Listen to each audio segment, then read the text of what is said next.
भूतिया क्यों था यह महल? उस स्थान का नाम जतन नगर था, जो एक पहाड़ी की चोटी पर बना हुआ था।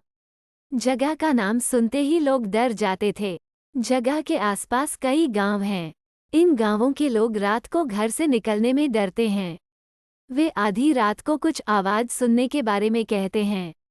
साथ ही उनका कहना है कि उन्होंने किसी को रात में कपड़ा पहनकर घूमते देखा है।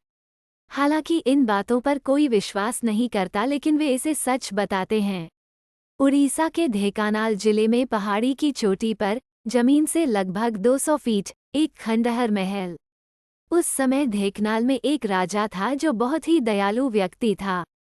हर शरीर उसके शासन से खुश था, लेकिन उसका छोटा भाई एक क्रूर इंसान था। वो लोगों को तड़प तड़प कर मरते देखना पसंद करता है, लेकिन वो अपने बड़े भाई के सामने लोगों का कुछ नहीं बिगाड़ सकता था।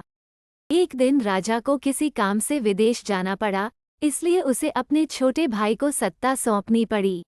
सत्ता संभालने के बाद बड़े भाई की अनुपस्थिति में उसने जतन नगर नामक महल बनवाने की सोची। ढेंकानाल जिले के गांव के आसपास के बहुत से लोगों को जबरदस्ती गुलाम के रूप में काम करने के लिए बुलाया जाता है।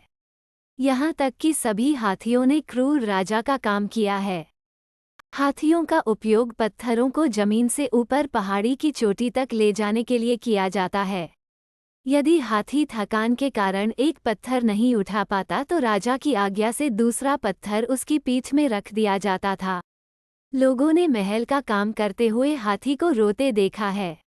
99 कमरे थे, यहाँ तक कि लोगों को यातना देने के लिए कुछ विशेष कमरे भी बनाए गए थे, क्योंकि ये दृश्य राजा द्वारा देखने में बहुत मनोरंजक है।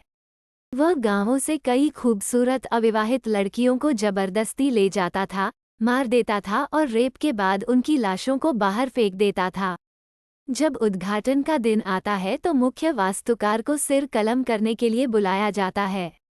क्या आप सोच सकते हैं कि राजा कितना क्रूर है? उस समय तक उसका बड़ा भाई विदेश से वापस आ गया था, इसलिए जतन नगर में कोई नहीं रह सकता। सबसे रहस्यमयी बात यह है कि एक दिन बाद राजा के परिवार का कोई सदस्य जतन नगर में एक रात बिताना चाहता है। वह वहां गया, लेकिन जतन नगर से कहाँ गया ये किसी को नहीं पता। दूसरे दिन उसे कोई नहीं मिला। लोग कहते थे कि इस महल में उन लड़कियों की आत्माओं का वास था।